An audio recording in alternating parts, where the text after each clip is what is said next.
구원은 예수 그리스도를 믿는 이들에게 있습니다.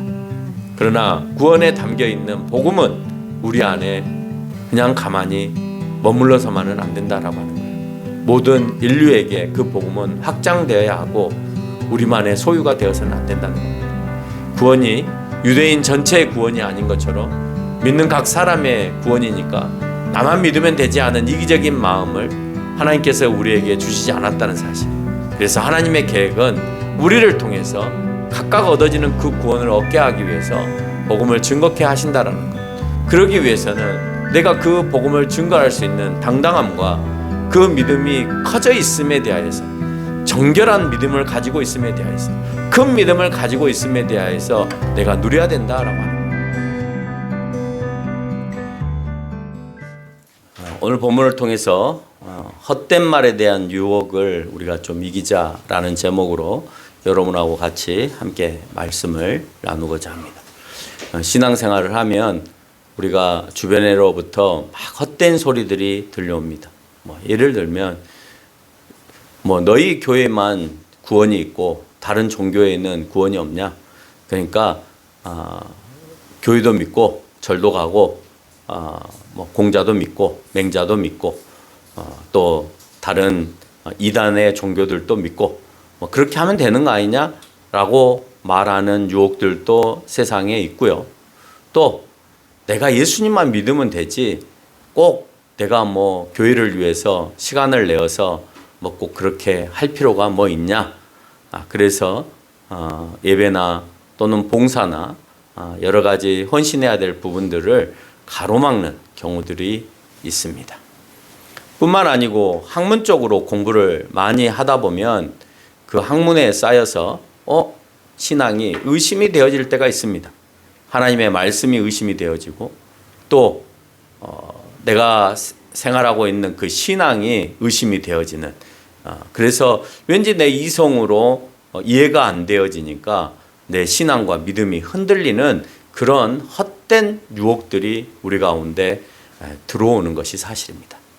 본문 1절의 시작은 인사말입니다. 편지의 형식을 띠고 있기 때문에 당연히 인사말로 시작되어지는 것은 동서양을 막론하고 그 편지의 형식의 필수 형식이다라고 하는 것을 우리가 알 수가 있습니다. 시작은 이렇습니다. 하나님은 구주이시다. 자, 여기에서 하나님은 구주시다 할 때 우리는 버튼을 눌러서 목사님 질문 있습니다. 하나님이 구주가 아니신데요, 예수가 구주이신데요 라고 질문을 하셔야 합니다. 근데 아무도 버튼을 눌러서 저에게 목사님 하나님이 구주가 아니십니다 라는 말을 하지 않으시네요. 구주라는 말은 사실상 예수 그리스도에게 쓰여지는 것으로 우리는 알고 있습니다. 그렇죠? 그렇지만 예수 그리스도가 실행적인 입장에 있어서는 구주가 많습니다. 어려운 단어일 수 있습니다. 그러니까 예수님이 실행하지 않으면 우리가 구원을 받지 못하기 때문에 실행적 차원에서는 예수님께서 구주가 맞으세요. 그러나 계획적 차원에서, 섭리와 계획적 차원에서는 구주가 하나님이세요. 어렵죠? 학문적으로 얘기하니까 좀 어렵죠? 다른 말로 쉽게 표현하면 우리의 죽고 사는 문제를 우리를 죽고 살게 하시는 일을 구주라고 해요. 그렇죠?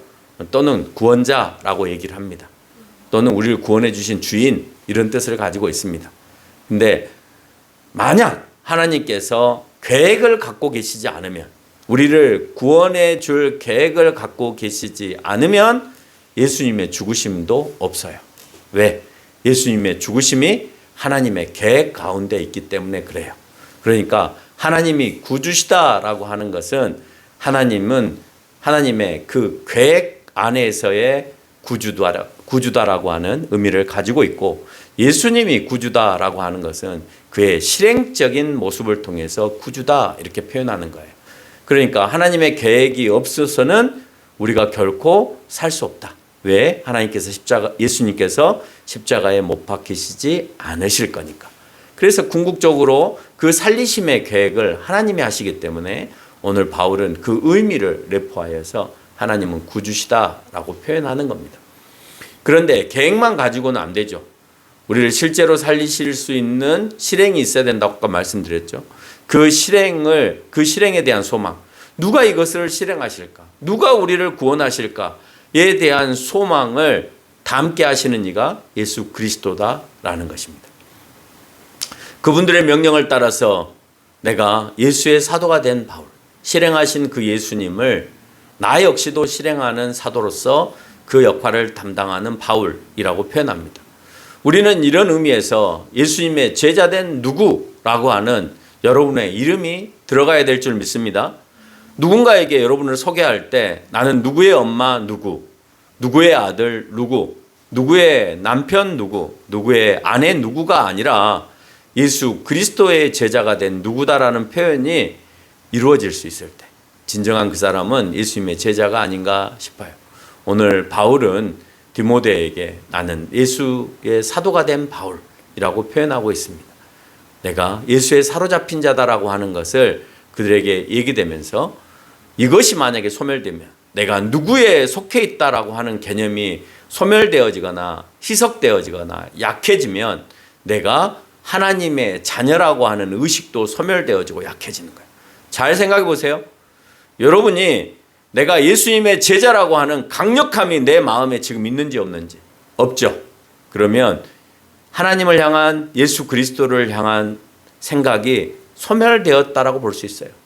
여러분 소멸되었잖아요. 그런 의식이 없는 사람들은요. 내가 하나님의 자녀인 게 무슨 의미가 있어?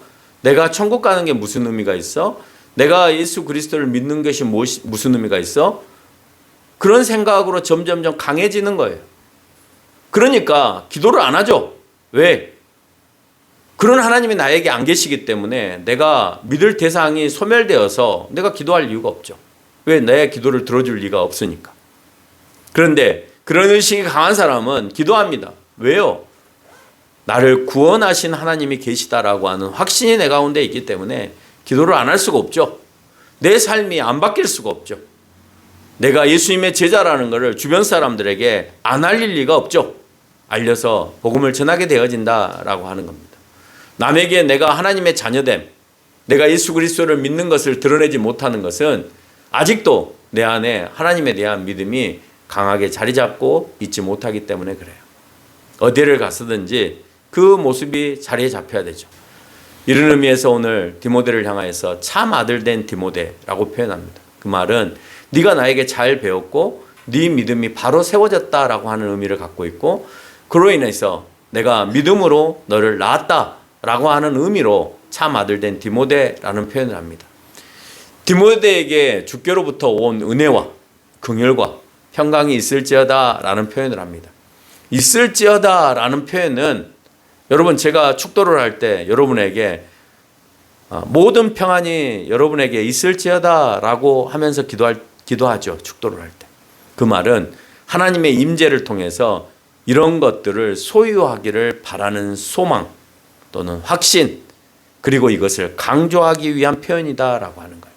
오늘 믿음이 있어서 이 말씀을 받아들이는 이들에게 하나님의 임재가 있을 것이다라고 하는 목회자만의 오늘 바울이 선포하듯이 또는 안수받은 목사가 선포하듯이 하나님이 나에게 능력을 주셔서 하실 수 있는 것은 믿음 있는 자들에게 오늘 은혜와 긍휼과 평강이 있다라고 하는 것에 대한 확신과 강조와 또한 소망을 거기에 내포해서 설명하고 있다는 거예요. 다른 말로 표현하면 믿음이 없는 사람은 은혜와 긍휼과 평강이 하나님을 통한 임재를 통하여서 이루어지지 않는다는 말이 되는 거예요. 그러니까 어떤 사람은 축도를 받았는데도 아무런 감흥이 없고 어떤 사람은 축도를 받을 때 온몸에 전율을 느끼면서 받기도 합니다. 또 어떤 사람은 그것을 미신적인 행위로 생각해서 꼭 내가 축도만은 받고 나가야 돼라고 하는 사람도 있습니다. 꼭 축도만을 받고 나가기를 원하는 사람 가운데는 믿음의 확신이 있어야 된다라고 하는 겁니다. 이렇게 표현하는 이유는 너희가 하나님의 자녀이다라는 말이기도 하고 하나님의 자녀가 아니면 하나님으로부터의 은혜와 평강이 없다라는 말이 되기도 합니다. 그럼 여기서 말하는 은혜는 뭐냐? 여기서 오늘 바울이 은혜가 너희에게 있기를 원한다라고 할 때 이 은혜는 값없이 얻은 구원을 얘기하는 겁니다. 너희가 값없는 은혜의 구원을, 그 은혜를 너희가 받았다. 은혜라고 하는 것은 값을 지불하고 받는 게 아니에요. 내가 당신으로부터 은혜를 받았다는 것은 아무런 대가 없이 내 필요한 것을 공급받았다라는 거잖아요. 근데 그 공급에 있어서 가장 큰 것은 내가 죽음 가운데 있었는데 나를 건진 것이 가장 큰 은혜예요. 내가 저 사람으로부터 은혜를 받았는데 가장 큰 은혜가 뭐겠어요? 돈 몇 푼 받은 걸 은혜라고 생각해요? 아니에요. 여러분, 내가 죽을 뻔했는데 살게 해준 은혜가 세상에서도 가장 큰 은혜예요. 마찬가지죠. 우리가 세상에서 그걸 알고 있기에 우리는 은혜라고 하는 것을 구원에다가 가장 초점을 맞추는 거예요. 그냥 한 푼 주는 거, 잠깐 도와주는 거, 우리는 그것도 은혜라고 하지만 그 은혜의 가장 정점에 있는 거, 가장 큰 은혜를 네가 무엇으로 받았냐라고 할 때 내가 죽을 뻔했는데 나를 살려줬어. 이거보다 더 큰 은혜가 어디 있습니까? 그래서 구원을 은혜라고 표현하는 거예요. 근데 그 은혜는 값없이 얻는 구원입니다. 여러분, 값을 지불한 것이 무슨 은혜예요? 값을 지불했으니까 은혜가 없는 거죠. 자, 은혜가 너희에게 함께하기를 원한다라는 말과 함께 긍휼도 너희에게 있기를 원한다라고 표현합니다. 자, 여기서 말하는 긍휼은 죄인을 불쌍히 여기고 용서하심의 마음이에요. 오늘 죄인을 불쌍히 여기고 용서하는 그 긍휼의 마음이 있으셨기 때문에 값없이 우리에게 구원의 은혜를 주신 거예요. 우리가 도저히 그 구원을 돈 주고 살 수가 없어요. 뭘로 살 거? 어떻게 살 거예요? 여러분, 제가 그런 얘기를 들었어요. 119 구급대원이 아니라 사설 구급대원들이 있죠. 돈 주고 앰뷸런스를 운영하는 사람들 있잖아요.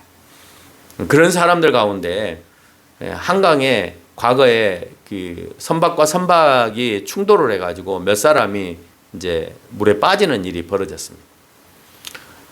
그러면 한강에서 그런 이제 수중 탐색을 하는 사설 구조대원들이 있어요. 그 구조대원들이 가족들이 오면은요, 흥정을 한대요. 자, 건져줄 테니까 얼마를 줄래? 여러분, 그건 은혜가 아니죠. 내가 돈을 주고 그 대가를 지불한 거잖아요. 네. 내가 그 죽어가는 시신을 건져주면 네가 나를 얼마를 줄래? 흥정을 한다는 거예요. 그러니까 우리는 그 사람을 평생 은인으로 생각하지 않죠. 왜요? 대가를 받았기 때문에 그래요. 근데 예수님이 여러분에게 대가를 요구하시던가요? 아니시기 때문에 우리는 은혜를 받은 거예요. 여러분이 어떤 행위를 통해서든지 그 은혜를 갚을 수가 없어요. 그래서 내가 주님을 위해서 이렇게 살았는데요는 예수님 앞에서 당당하게 말할 수 있는 거리가 안 되는 거예요. 무엇으로도 우리가 영원히 사는 것과 바꿀 수 없다는 거예요. 그것이 너에게 함께하기를 원한다. 그리고 마지막으로 평강도 너희에게 함께하기를 원하는데, 평강은 이로 인해서 얻어지는 안정과 조화로움이에요. 그래서 여러분, 이 땅에서 뭘 가졌어요? 내가 구원을 이미 받았다라고 하는 확신이 있기에 이 땅에서 갖고 있는 것은 이 평강인 거예요. 그래서 내가 여러분에게 늘 평강과 평화를 강조하는 것은 구원이 있는 사람은 그 마음을 갖고 있기 때문이다 라고 표현을 했습니다. 여러분, 오늘 바울은 디모데에게 다른 걸 얘기하지 않아요. 너의 능력을 얘기하지 않고, 너의 소유를 얘기하지 않고, 너가 무언가를 최선을 다해서 하기를 원하지 않고, 너가 이미 받은 그 은혜와 긍휼하심과 이미 받은 그 은혜와 긍휼하심 가운데 있는 그 평강의 마음이 네 마음 가운데 지속되어지기를 원해요. 그런데 우리는 교회에 와서 예수님을 믿고 이런 것으로 인하여서 얻어지는 평강을 최고로 생각하는 것이 아니라 자꾸 무언가를 더 얻기 위한 기복적인 신앙으로 교회를 나오는 경우들이 더 많아요. 뭘 해주십시오. 뭘 하게 해주세요. 여러분, 그걸 하지 말란 소리는 아닙니다. 근데 이미 우리는 그보다도 더 큰 구원이라고 하는 큰 선물 보따리를 우리가 얻었다라고 하는 거예요. 그러면 나머지의 것은 내가 평안한 마음으로 그냥 다 받아들이며 소유하며 살아갈 수 있어야 된다라고 하는 거예요. 근데 그렇게 뭘 주십시오, 뭘 해결해 주십시오 해놓고 안 되면 내 마음 가운데 평강이 없다? 그러면 여러분은 무엇을 위해서 믿는 거냐?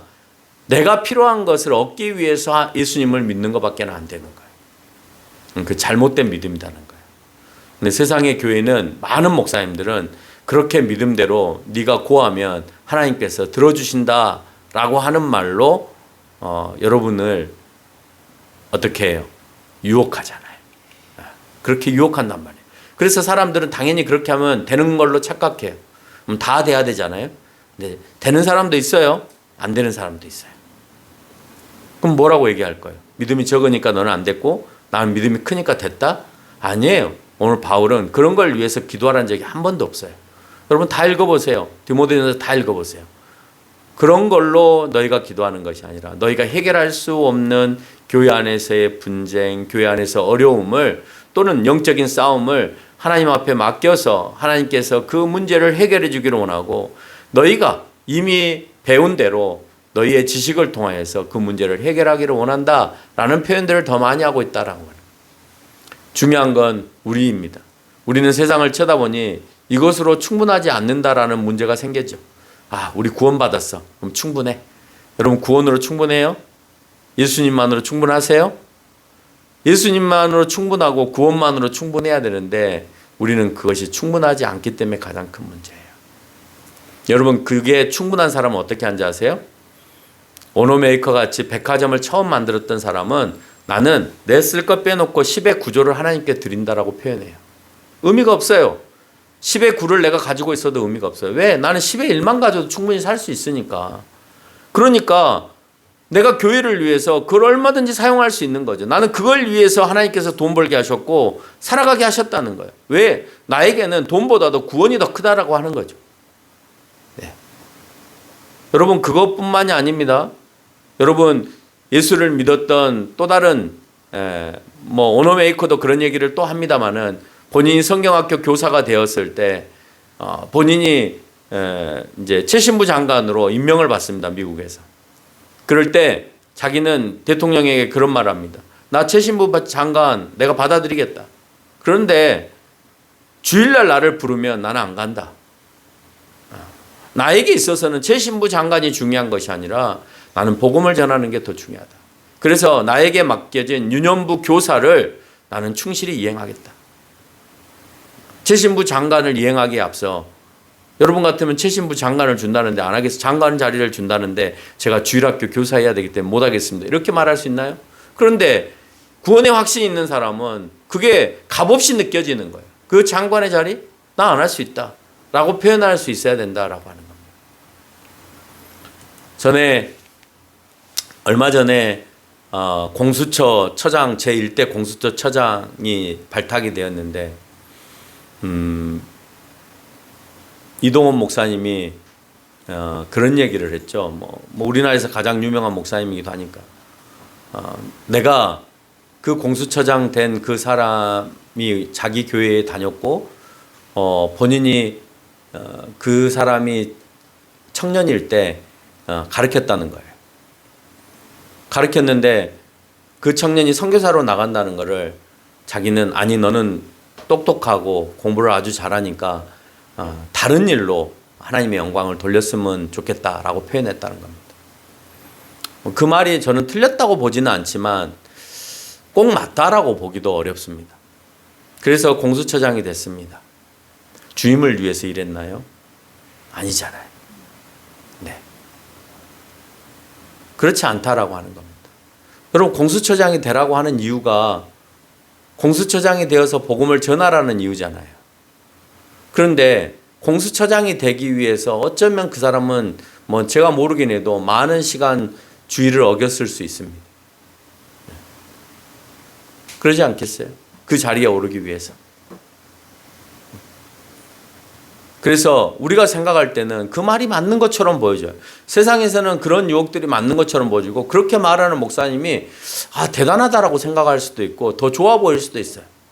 인간의 입장에서 너 잘 되는 쪽으로 가라 라고 표현할 수 있죠. 물론 내가 최선을 다하고 그 가운데서 하나님의 뜻 가운데서 내가 그 일을 꼭 감당해야 되겠다 하면 해야 되죠. 어쩌면 자기가 법관이 되는 것이 정말 주님께서 원하시는 공의로운 판단을 내리기 위해서 정말 약자의 편에서 내가 좋은 판결을 내리기 위해서 내가 판사가 된다? 저는 적극 찬성입니다. 그런 사람이 세상에 많아야 되죠. 그런데 판사가 괜찮은 직업이거든요. 폼나는 직업이거든요. 그러니까 네가 해라. 너는 머리도 좋고 하니까 네가 해라. 여러분, 그 목적이 다른 겁니다. 그 마음 안에는, 뭘 하는 데 있어서 그 마음 안에는 주님이 늘 그 안에 내재되어 있어야 된다라고 하는 거예요. 그래서 복음을 증거하기보다는 어떻게 살아가야 하는가, 우리의 국리가 되어야 된다라고 하는 거예요. 저는 어린아이들한테도 얘기합니다. 도무지 알아듣지 못하죠. 지금 감찬이나 지찬이나 다른 학생들, 뭐 심지어는 문겸이한테도 제가 그런 얘기를 하면 문겸이가 알아듣겠어요? 못 알아듣죠. 그렇지만 늘 얘기합니다. 네가 왜 경영학을 전공하려고 하느냐? 네가 왜 수의학을 전공하려고 하느냐? 네가 왜 경제학과를 가려고 하느냐? 네가 왜 식품영양학과를 가려고 하느냐? 답은 돈을 벌기 때문에. 답은 내가 고등학교 때 그 공부를 많이 했기 때문에. 답은 지금 추세가 그쪽으로 가야 하기 때문이에요. 여러분, 그 안에 예수님은 발견할 수도 없어요. 여러분, 안 돼요. 내가 그 목표를 설정하기 전에, 내가 수의학이라고 하는 그 학문을 설정하기 전에 하나님, 내가 동물들을 위해서 하나님이 원하시는 뜻 가운데에서 무엇을 어떻게 해야 됩니까를 물어야 되는 거예요. 그래서 답을 얻으면 변함이 없죠.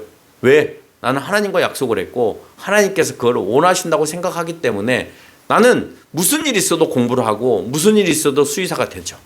그런데 그렇게 하나님과의 약속을 맺지 못하는 사람은 늘 흔들리는 거예요. 아, 이렇게 갈까? 저렇게 갈까? 이렇게 볼까? 저렇게 볼까? 그 말은 뭐냐? 하나님과 충분히 기도하지 않았다라고 하는 대답이기도 하다라고 하는 거예요. 때로는 복음의 증거를 포장하여서 복음을 돈되게 살아가는 사람도 있습니다. 많죠? 여러분, 복음을 팔아서 광화문에서 돈 만들었던 사람 얼마나 많습니까? 복음이라면서 헛된 소리 삑삑 하면서 그러면서 복음을 전했다라고 하고 헌금을 받아서 1,000억을 쓴 사람도 있습니다. 그럼 잘못됐죠. 여러분, 거기 안에 메시지가 하나도 없었고 성경의 내용이 하나도 없었는데 그게 무슨 복음입니까? 자기 하고 싶은 말 다 해놓고 이제 목사가 나와서 한마디 했으니까 헌금 걷자 해서 한 번 거둘 때마다 몇 억씩 걷는 게 무슨 복음입니까? 그건 교회를 점점 병들게 하는 것이다 라고 하는 겁니다. 안 믿는 사람들은 그런 모습들을 보고 교회를 향하여 열심히 지탄합니다. 그게 뭐 하는 짓이냐? 그 사람들 다 어디 갔냐? 라고 묻습니다. 내가 안 했는데 내 얼굴이 부끄러워요. 여러분, 목사가 교회에 있어야죠. 복음을 전하는 데 있어야죠. 예? 자기 성도들의 아픔을 만지는 데 있어야죠. 사람들을 불러다가 거의 뭐 용사로 만들고 전사로 만들어서 자기를 막아주는 그런 사람으로 만들어가는 사람은 옳지 않았다라고 하는 겁니다. 바울이 마게도냐로 갈 때 디모데에게 에베소에 머무르게 한 일이었습니다. 오늘 본문을 보니까 그렇게 표현을 해요. 내가 마게도냐로 갈 때 너를 위하여 에베소에 머무르게 했다라고 표현하고 있습니다. 그 이유는 에베소 교회에서 어떤 일이 벌어졌고 또 그 일을 너를 통하여서 하게 하기 위해서 디모데는 바울을 따라서 마게도냐로 가고 싶었지만 오늘 바울은 그를 에베소에다가 내려놓고 본인만 가게 했습니다. 그 이유가 그 아래에서 나오는데 에베소에서 지금 다른 교훈을 가르치는 일이 벌어진다고 하더라. 그러니 네가 가서 그 다른 교훈을 철저하게 신앙과 말씀으로 잘 방어해 줬으면 좋겠다라고 하는 거예요. 그래서 4절에서 언급하고 있는 그 다른 교훈이 신화와 족보다라고 표현합니다. 하나님의 계획을 드러냄이 아니라 도리어 분열과 혼란과 야기와 논쟁으로 계속해서 그 신화와 족보의 이야기들을 통해서 일으키고 있다라고 하는 거예요. 바울은 디모데를 에베소에 보냈다고 합니다. 그것은 그 당시에도 성행하고 있었던 그리스의 신화나 로마의 신화를 교회에 전하였기 때문에 그래요. 그리스 신화와 로마의 신화는 항상 그 가운데 신과 인간이 겹쳐 있는 상황 가운데에서 그들의 교제와 우리가 흔히 말하는 사랑과 그 사랑을 통하여서 얻어지는 또 다른 영웅과 그 영웅을 통하여서 일어나는 전쟁, 이런 것들을 이야기로 만들어서 이 시대에도 그렇게 용감하고 훌륭한 사람이 나오기를 바라는 내용이 그 가운데 담겨 있다는 거죠. 또 그 가운데 등장했던 이단적인 사상, 영은 선하고 육은 악하다라고 하는 이원론적인 사상, 영은 선함으로 인해서 그 영적인 영역의 최고, 영이 선하니까 영적인 영역에 있어서 가장 최고라고 생각하는 것을 지식이라고 생각을 했습니다. 그 지식, 그 영적인 영역 안에 있는 그 지식의 또 다른 최고는 뭐라고 생각했냐? 거기에다가 신비를 담아서 신과 소통하는 것이라고 생각했어요. 그래서 신과 소통했던 나의 지식이 계시로 드러나서 모든 사람들 앞에 내가 하나님과 소통하여서, 저 영적인 세계에서 소통하여서 거기에서 얻은 답을 너희에게 말하는 것을 가장 큰 지식이라고 표현했고, 그 지식을 전달하는 사람들을 영지주의자다라고 표현했습니다. 옳지 않죠? 신과 소통했답니다. 지금도 그런 사람들이 있어요. 관상기도를 하는 사람들이 그래요. 그래서 혼이 빠져서 내 혼이 하나님을 만나러 간답니다. 여러분, 그런 유혹에 넘어가지 마세요. 내 혼이 빠져서 저 신을 접하러 간대요. 여러분, 그런 기도를 하는 것을 뭐라고 하냐면 관상기도라고 해요. 그 관상기도는 이 영지주의자들에 의해서 나온 거예요. 이 영지주의자들은 이 서양에서의 이원론적 사상과 또 저 동양에서 유행했던 신접함이 연결되어져서 만나는 건데, 주로 어디에서 이루어졌냐? 수도원에서 이루어졌어요. 그래서 지구촌교회 이동원 목사가 만들어 놓은 필그림 기도 수도원이라고 표현하는 그곳이, 대부분 우리는 기도원이라고 사용하는데 수도원이라고 사용하는 이유가 그런 관상 기도를 하고 있기 때문에 그래요. 그래서 문제가 심각했죠. 대형 교회이고 이름 있는 지구촌 교회가 관상 기도에 빠져가지고 신을 접하는 그런 행위를 한다는 거예요. 여러분, 혼이 빠지면 뭐가 되겠어요? 혼이 빠지면 정신이 없는 상태가 돼버리는 거예요. 정신이 없는 상태로 만드는 것을 다른 말로 과거에 체면이라고 했어요. 체면을 통해서 그 사람의 혼을 빼는 거예요. 그래서 일어나는 것이 뭐였어요? 성적인 문제가 발생하기 시작하는 거예요. 여러분, 그런 것들에 대해서 우리가 현혹되어서는 안 된다라고 하는 거예요. 처음에 취지는 좋을지 모르겠지만 결국 그런 것들은 성적인 것으로 연결이 되어서 부패하고 썩어지게 되어진다라고 하는 거예요. 뿐만 아니고 에베소 교회는 유대인의 족보를 포함하여서 예수 그리스도는 하나님이 아닌 하나님보다 하등한 인간의 몸을 입고 온 그런 신과 인간이 합쳐진 신인이라고 표현하면서 아버지와 인간인 어머니 사이에서 태어난 신화 속의 인물 정도로만 이렇게 표현하고자 하였다라고 하는 거예요. 신화 속에 등장하는 위인들의 예수 그리스도의 출생이 신화와 비슷해 보이잖아요. 그렇죠? 신과 인간이 사랑해서 아주 능력 있는 영웅을 하나 만들어냈어요. 여러분, 왠지 성령과 마리아가 마리아를 통하여서 출생되어진 예수를 보면 왠지 신화 속에 어느 신이 인간을, 여자를 강탈해서 그렇게 만든 것처럼 보이잖아요. 근데 달라요. 신화 속의 신의 아들은 신이 예쁜 여자를 자기 마음대로 그냥 겁탈해요. 그럼 자기가 하고 싶은 대로, 신이니까 능력이 있으니까 그냥 겁탈해버리는 거예요. 힘 있는 용사를 그래서 출생을 시킵니다. 근데 그 목적이 뭐냐? 그 나라를 확장하는 영웅을 만들어내기 위해서 그렇게 묘사를 하는 거예요. 그 안에다가 인간의 모든 욕망을 다 심어 넣어서 전쟁의 영웅을 만들어내고 그 영웅의 모습을 통하여서 그 나라가 확장되어지는 정욕과 야욕과 야망을 심어 넣는 것으로 로마 신화나 그리스 신화는 만들어갑니다. 여러분, 예수님이 그런 이유로 출생되어집니까? 아니다는 거예요. 예수님은 희생과 사랑으로 모든 사람을 영원히 죽음 가운데서 건져내는 구원에 이르게 하는 것이지, 자기네 민족만 잘 살고 자기네 민족만 확장하기 위해서 어떤 영웅을 만들어내지 않는다라고 하는 것입니다. 유대인들이 주장하는 족보도 마찬가지입니다. 아브라함과 모세와 대제사장의 가문을 중심으로 자기들의 권위나 전통성을 주장하고자 합니다. 그래서 오늘 성경 마태복음이나 누가복음은 첫 장에서 예수님의 혈통을 먼저 주장을 해요. 왜요? 그 혈통의 계보 가운데 예수님이 계시다는 것을 보여주기 위함이에요. 하나님의 자녀로서 아담의 계보로서 예수님이 출생하셨고 뿐만 아니라 다윗의 혈통 가운데서 왕으로 오시겠다라고 하는 그 예수님이 그 다윗의 혈통 가운데 등장하고 있다는 것을 명백히 보여주기 위해서, 그러기 위해서 오늘 그 유다의 가문 가운데에서 출생하신 예수님을 설명합니다. 그러니까 족보는 캐도 올라가도 결국은 아담으로까지밖에 못 올라가는 거예요. 그래서 설명을 쭉 하는 겁니다. 아브라함부터 너네 혈통이 있었냐? 예수님이 그 혈통 가운데 있다. 그래서 다윗과 아브라함의 조상 예수 그리스도는 그 다윗 아브라함을 조상으로 하는 그런 자손으로 설명한다는 거예요. 예수 그리스도는 하나님의 계획 가운데 하나님께서 말씀하신 것에서 벗어나지 않는 족보 가운데서 출생하고 계시기 때문에 유대인들이 말하는 자기네들이 말하고 있는 그 족보, 그리고 그 족보 가운데 있는 그 사람들만 구원을 받는다라고 하는 잘못된 생각들을 오늘 이 족보를 통하여서도 오늘 바울은 그 이방인들에게 정확하게 설명할 필요가 있다라고 하는 거예요. 적어도 너희가 이방인 가운데 구원을 받으려면 유대인의 혈통 가운데 들어오지 못하였기 때문에 할례를 받으라고 또 주장합니다. 그렇다 하더라도 아님을 네가 분명하게 설명해라 라고 하는 거예요. 바울은 왜 이들을 향해서 경계하라는 교훈을 주었을까요?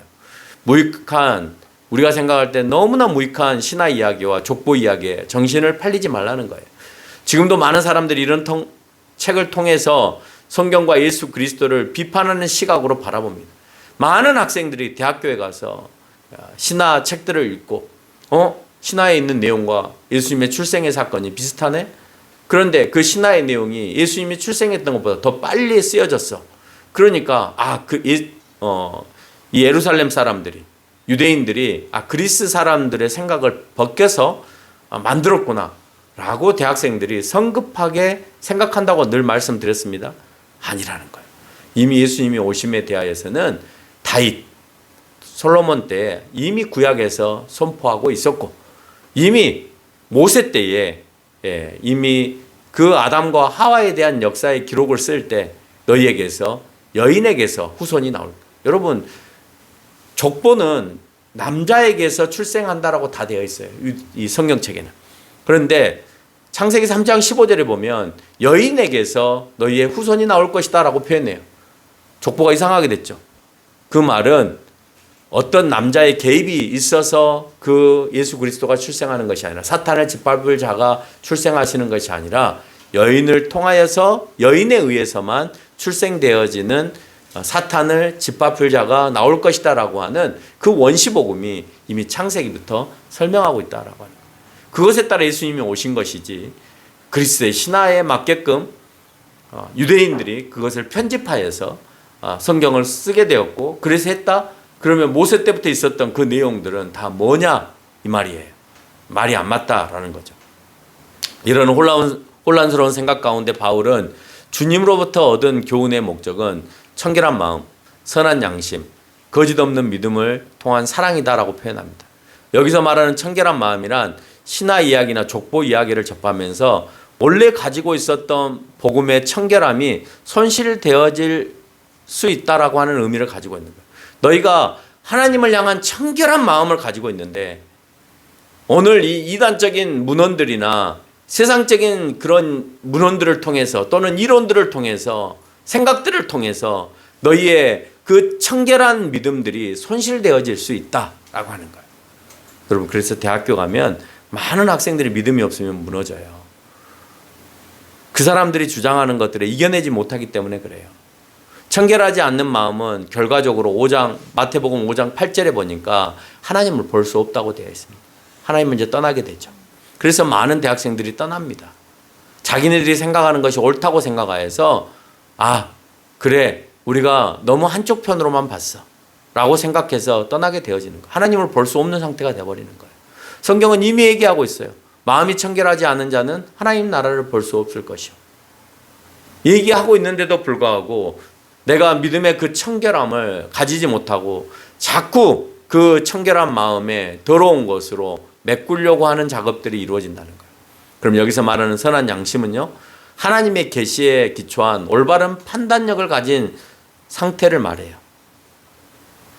선한 양심은 이미 하나님께서 주신 그 계시에 대한 기초, 그 기초를 통하여서 이루어지는 올바른 판단이 너 가운데 있느냐. 양심이라고 할 때 네 양심을 걸고 뭘 한다 할 때 내가 그 양심을 통해서 어떻게 결정할 거냐거든요. 근데 그 결정을 어떻게 하느냐? 하나님의 말씀에 의해서 결정을 해야 되는 거예요. 그런데 세상의 것이 들어와서 육은 이미 악해. 그래서 육은 천국에 갈 수 없어. 영만 가는 거야.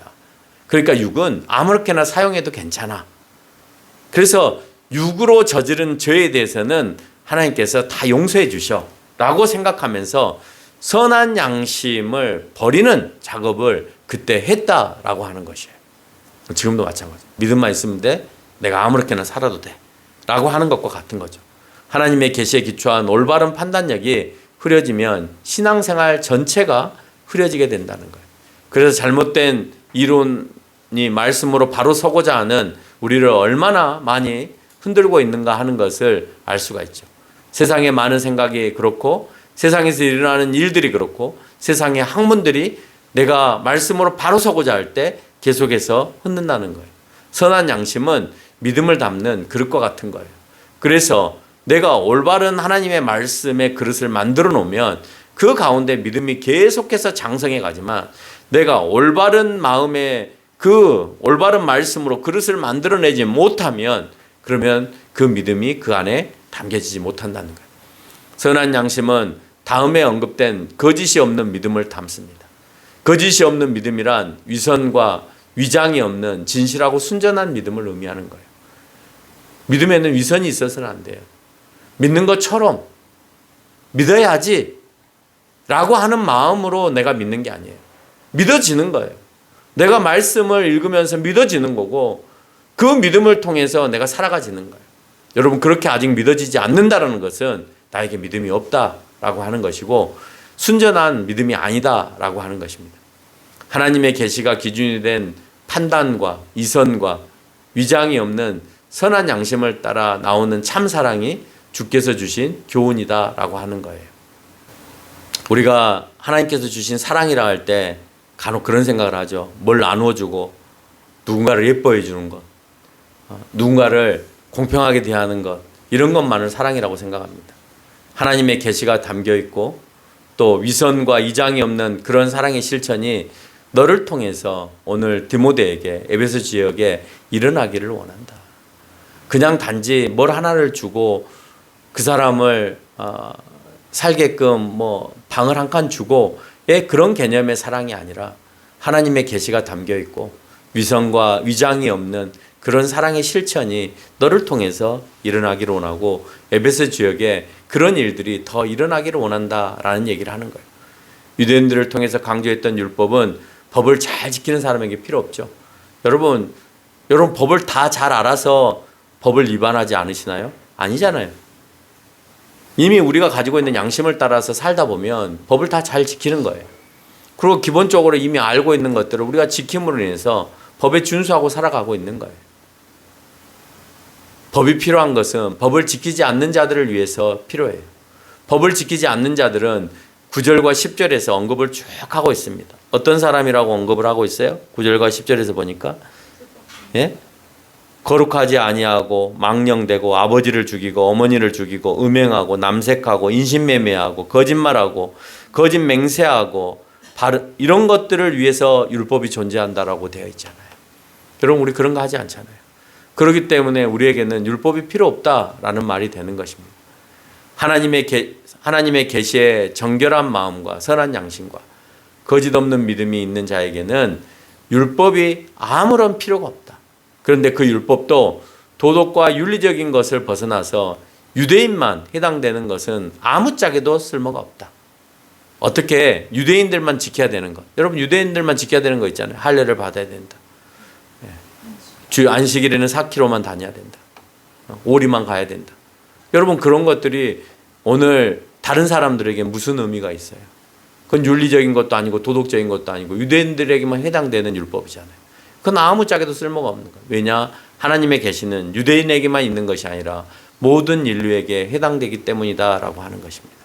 그래서 예수님을 통하여서 이제는 그 율법 준수가 중요한 것이 아니라 이제부터는 예수 그리스도를 믿는 것이 중요하고 믿었다면 그 율법을 뛰어넘는 의로운 행위를 너희가 당연히 하게 될 것이다 라고 설명하는 것입니다. 결론을 맺으면 구원은 예수 그리스도를 믿는 이들에게 있습니다. 그러나 구원에 담겨 있는 복음은 우리 안에 그냥 가만히 머물러서만은 안 된다라고 하는 거예요. 모든 인류에게 그 복음은 확장되어야 하고 우리만의 소유가 되어서는 안 된다는 겁니다. 구원이 유대인 전체의 구원이 아닌 것처럼 믿는 각 사람의 구원이니까 나만 믿으면 되지 않은 이기적인 마음을 하나님께서 우리에게 주시지 않았다는 사실. 그래서 하나님의 계획은 우리를 통해서 각각 얻어지는 그 구원을 얻게 하기 위해서 복음을 증거케 하신다라는 것. 그러기 위해서는 내가 그 복음을 증거할 수 있는 당당함과 그 믿음이 커져 있음에 대하여서 정결한 믿음을 가지고 있음에 대하여서 큰 믿음을 가지고 있음에 대하여서 내가 누려야 된다라고 하는 거예요. 그런 게 없으면 복음을 전할 수도 없고 복음은 나로 머무를 수밖에 없다. 그것은 하나님께서 원하지 않으신다라고 하는 사실을 기억하는 저와 여러분이 되시기를 바랍니다.